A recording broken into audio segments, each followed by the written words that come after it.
This is Democracy Now!, democracynow.org, The War and Peace Report. I'm Amy Goodman in New York with Democracy Now! Co-host Juan Gonzalez in New Brunswick, New Jersey. Hi, Juan. Hi, Amy, and welcome to all of our listeners and viewers across the country and around the world. Well, we begin today's show looking at a massive leak of tens of thousands of internal Facebook documents that show the social media's own research indicates its algorithm helps boost disinformation, hate speech, and political unrest around the world, and that Facebook executives knew about it but kept the damning information hidden from the public. The leak also implicates Facebook in issues of child safety and human trafficking, while it prioritized profits over people's welfare. The documents were behind a sweeping investigation by the Wall Street Journal and were unveiled by whistleblower and former Facebook product manager Frances Haugen. She secretly copied the pages before leaving her job at the company's Civic Integrity Unit in May. Haugen spoke publicly for the first time Sunday on CBS's 60 Minutes with reporter Scott Pelley. To quote from another one of the documents you brought out, "We have evidence from a variety of sources that hate speech, divisive political speech, and misinformation on Facebook and the family of apps are affecting societies around the world." When we live in an information environment that is full of angry, hateful, polarizing content, it erodes our civic trust, it erodes our faith in each other, it erodes our ability to want to care for each other. The version of Facebook that exists today is tearing our societies apart and causing ethnic violence around the world. Haugen has filed a federal complaint against Facebook and is testifying today before the Senate Commerce Subcommittee on Consumer Protection. According to her prepared remarks, she'll call on lawmakers to take action against Facebook for the harm it poses to its users in the world. She's expected to say, quote, "When we realized tobacco companies were hiding the harms it caused, the government took action. When we figured out cars were safer with seatbelts, the government took action.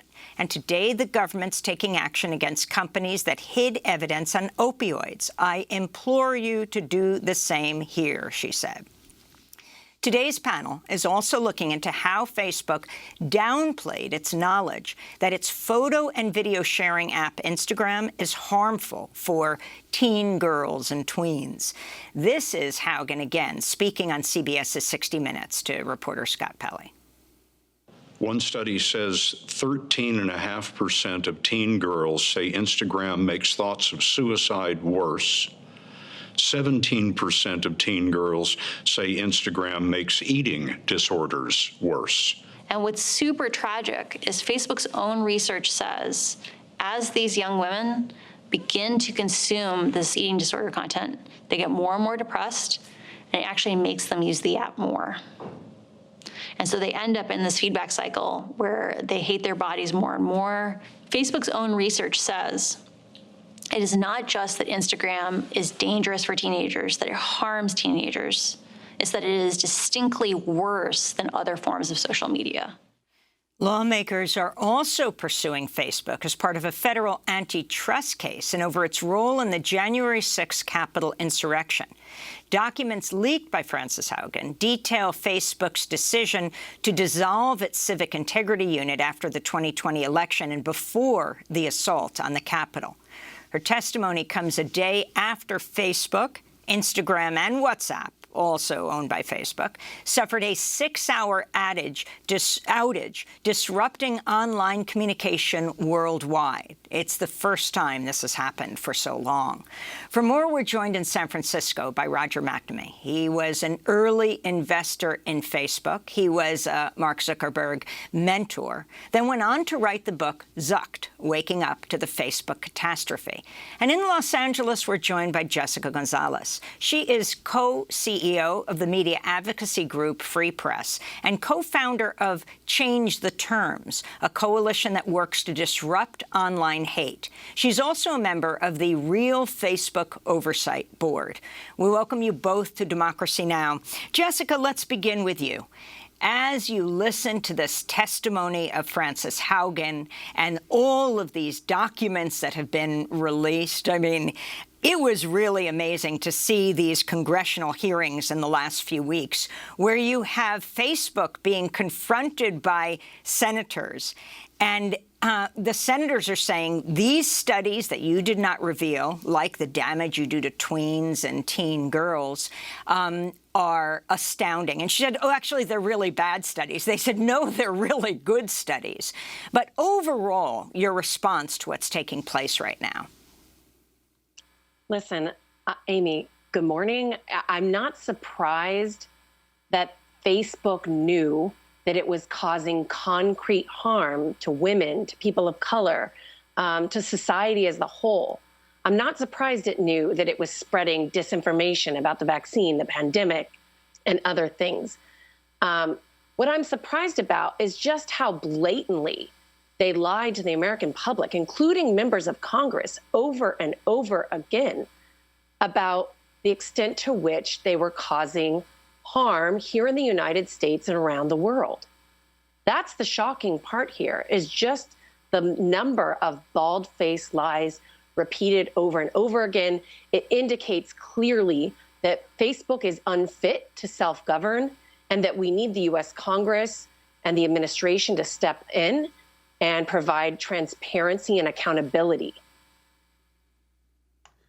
And Jessica, I wanted to ask you, in terms of Facebook's record and its ability to monitor hate speech, you've also raised questions about the fact that it's not just in the English language, given the enormous international reach of Facebook, in other languages as well. Have you been noticing a difference between how it even monitors English language material versus those in other languages across the country?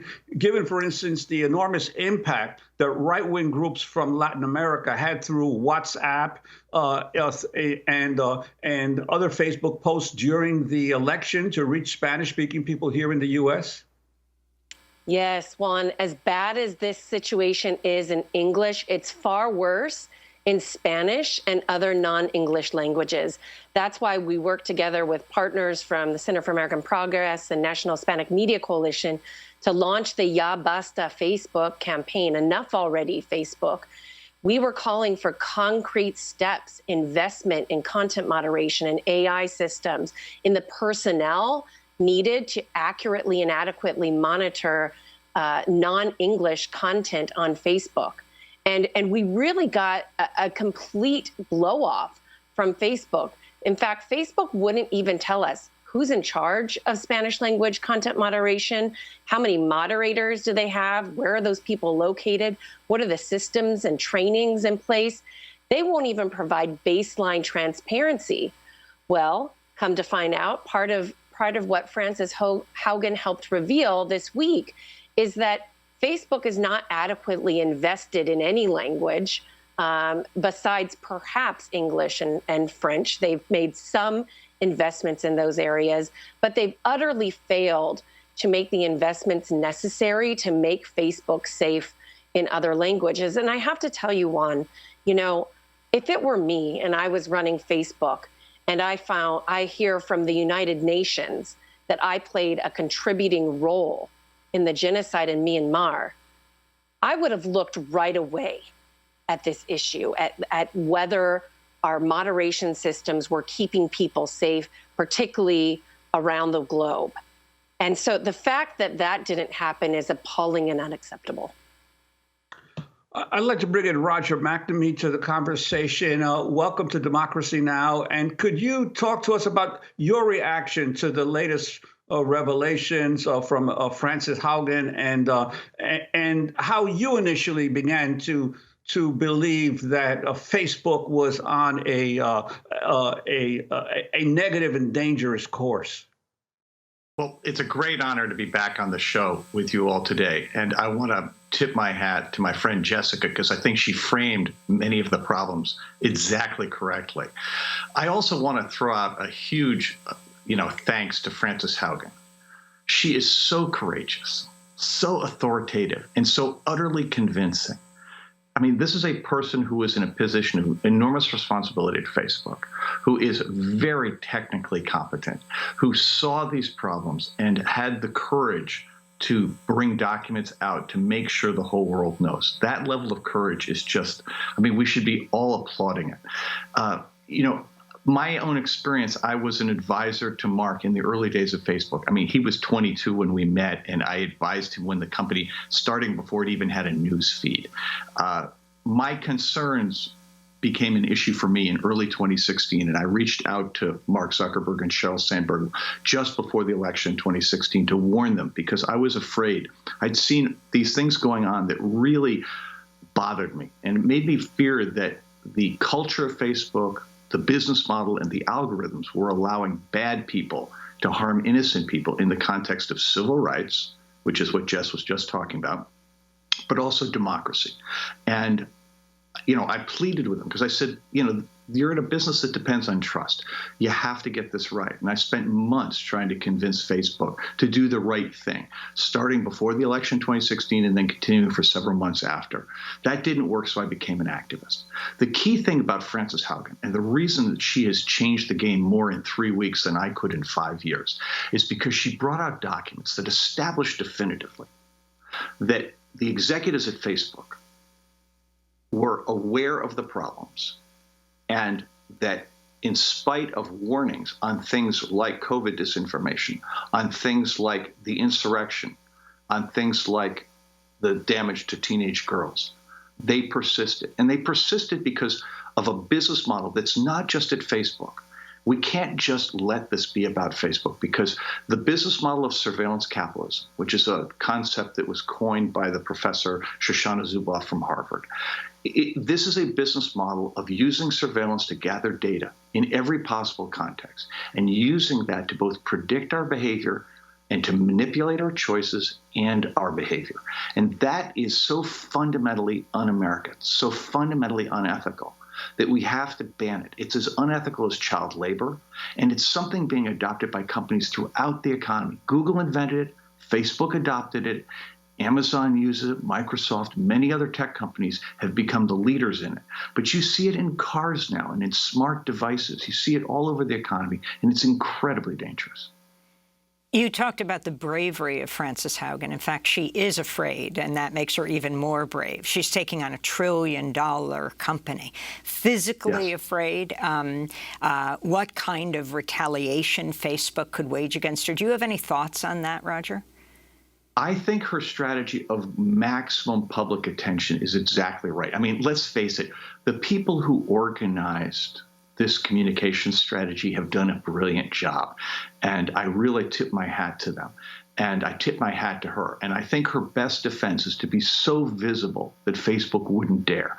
Their past strategy has been to use ad hominem and to essentially invent stories. You remember the famous one about George Soros after he gave a speech at the Davos conference criticizing Facebook. They hired a negative research company to invent an anti-Semitic story about George Soros and spread it through the press. That has been their past behavior. I mean, listen, I don't think these people are criminals, at least not in the way they think about the world. But I do believe they have a very different value system, and that their value system, which is about efficiency and speed and growth and profit and power, is in conflict with democracy. And it's in conflict with our right to make our own choices. And the country has to make a decision. Are we going to allow corporations to essentially replace the government as the people who control our lives? Or are we going to recognize that the government is us and that it can, in fact, represent us as long as we insist that it do so? And that's what we have to do with Congress today. Frances is going in there to testify. And Congress will string this out if we let them. And what we need to do is to say to them, I'm sorry, it's time to have safety laws, it's time to have privacy laws, and it's time to have new antitrust laws. I want to play a few clips for one sec, just to give people a sense of where Congress is going. In this Senate hearing, Antigone Davis, the global head of safety of Facebook, faced questions on its internal research on young children and their use of the app. She was questioned by Connecticut Senator Richard Blumenthal, chair of the Subcommittee on Consumer Protection. I don't understand, Ms. Davis, how you can deny that Instagram isn't exploiting young users for its own profits. As someone who was a teenage girl herself, and as someone who's taught middle school and teenage girls, I've seen firsthand the troubling intersection between the pressure to be perfect, between body image and finding your identity at that age. And I think what's been lost in this report is that, in fact, with this research, we found that more teen girls actually find Instagram helpful. Teen girls who are suffering from these issues find Instagram helpful than not. Now, that doesn't mean that the ones that aren't important to us. In fact, that's why we do this research. Well, if I may interrupt you, Ms. Davis, these are your own reports. These findings are from your own studies and your own experts. You can speak from your own experience, but will you disclose all of the reports, all of the findings? Will you commit to full disclosure? I know that we have released a number of the reports, and we are looking to find ways to release more of this research. I want to be clear that this research is not a bombshell. It's not causal research. It's, in fact, just directional research that we use for product changes. This research is a bombshell.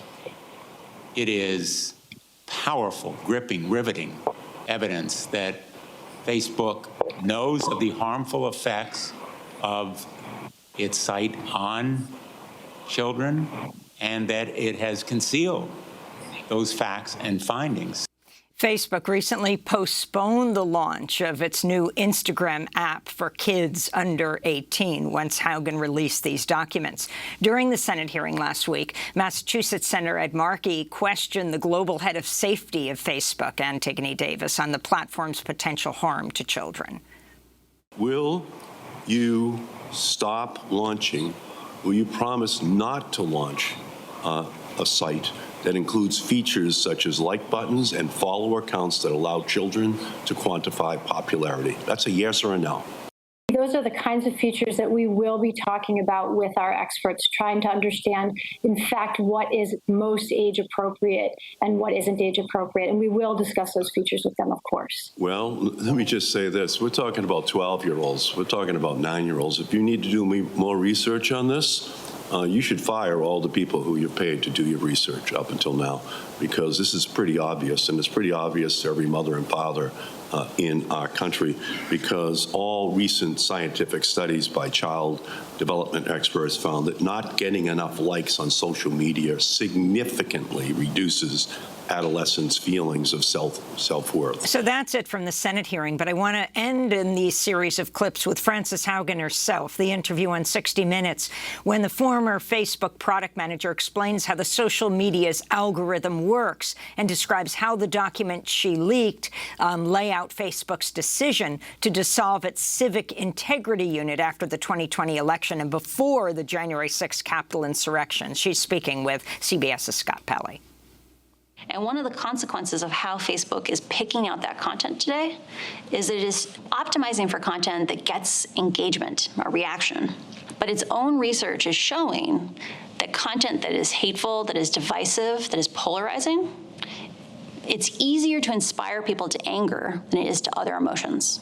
Misinformation, angry content is enticing to people and keeps them on the platform. Yes. Facebook has realized that if they change the algorithm to be safer, people will spend less time on the site, they'll click on less ads, they'll make less money.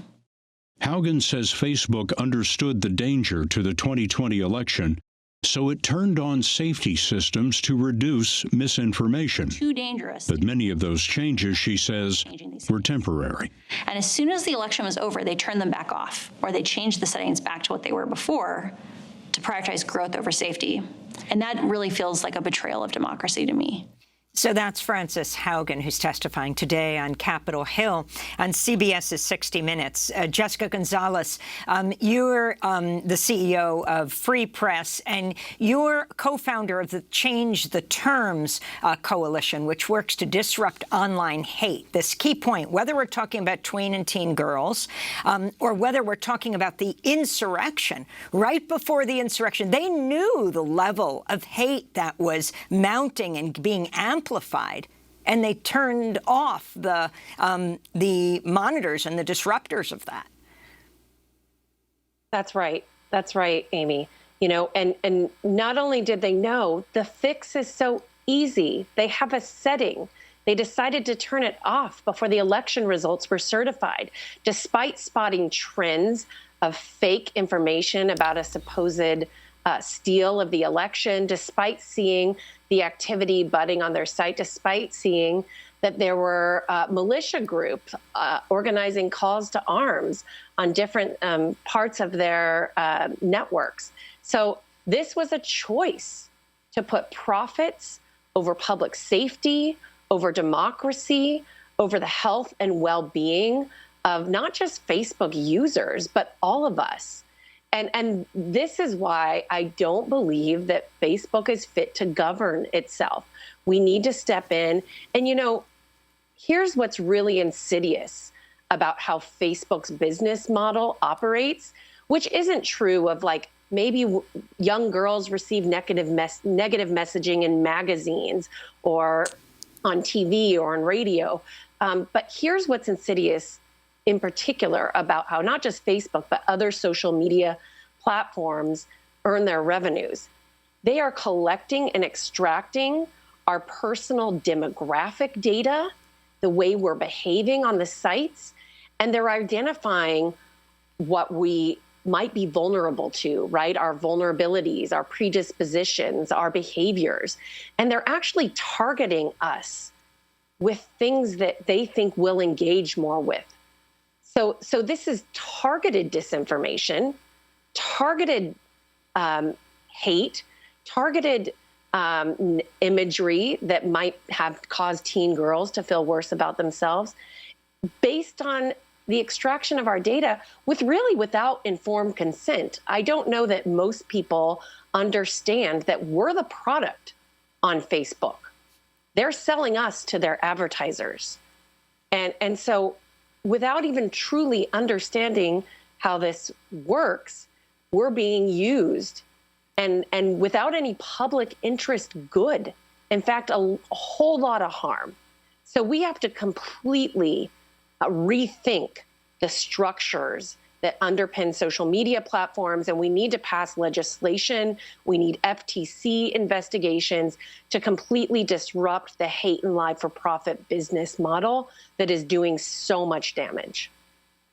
And Roger McNamee, I wanted to ask you, what is the difference between what Facebook is doing now and what the old legacy media companies had done in the past? After all, those of us who came up in the old legacy media understood that the maxim, if it bleeds, it leads, that conflict and fear and division are what sell in media. To what degree is Facebook only magnifying the trends that have always existed in commercial media in the United States? Although, of course, at different times there were efforts to curb those media, the breakup of the Associated Press monopoly back in 1945 by the Supreme Court. There have been efforts, the breakup of the original NBC network because it had too much control over radio in America. Do you think it's time to break up Facebook? So, Juan, really important question. So Jessica talked about how this works at the individual level. Let's think about how traditional media worked. It was a broadcast model, so one message for everyone. What internet platforms have done and what surveillance capitalism does broadly, so throughout the economy, is that it targets us individually. There is a giant marketplace in the United States for data. So we call this third-party data. So companies gather data in one place and then sell it to other people in other places for other kinds of uses, and they make additional money from doing that. So everything that you do that touches something digital, so if you travel, if you do a financial transaction, use a credit card, your home loan, whatever, anything you do on your phone, including your real-time location, anything you do in an app, anything that you do online, all of this is captured. And it's all available in a marketplace. So these companies can create a digital model of you And they do this for everybody, whether you're on internet platforms or not. They have everybody in the system. They create the digital model, and they use that model to make predictions. Now, you can sell the predictions to an advertiser, or you can use them in other ways. For example, they're used in the banking industry in order to give out mortgages. Police departments use it for predictive policing. Now, what have we learned? Those two things are based on artificial intelligence. They train artificial intelligence with historical data. The historical data is filled with biases. So you wind up moving to a world of digital redlining for mortgages so that Black people can only live in certain communities. They can't live wherever they want. They have different mortgage rates, different housing prices because of this unfair stuff from the past. And you get things like predictive policing, which over-police brown and Black communities because, again, of historical biases that are built into these systems. So if you think about this, the manifest unfairness of it is magnified by a corporate culture that says the only people that matter are shareholders. And if you think about it, optimizing for shareholder value is like, it's the equivalent of saying, I'm just following orders. It forgives all manner of sins. And when Frances Haugen was talking about the moral crisis of CEOs who maximize profits instead of the public good, one of the challenges here is this is a country we have accepted this notion that corporations should only worry about shareholder value. That has to change. That is one of the things that Congress needs to do right now. They've done enough studies. We've done enough hearings.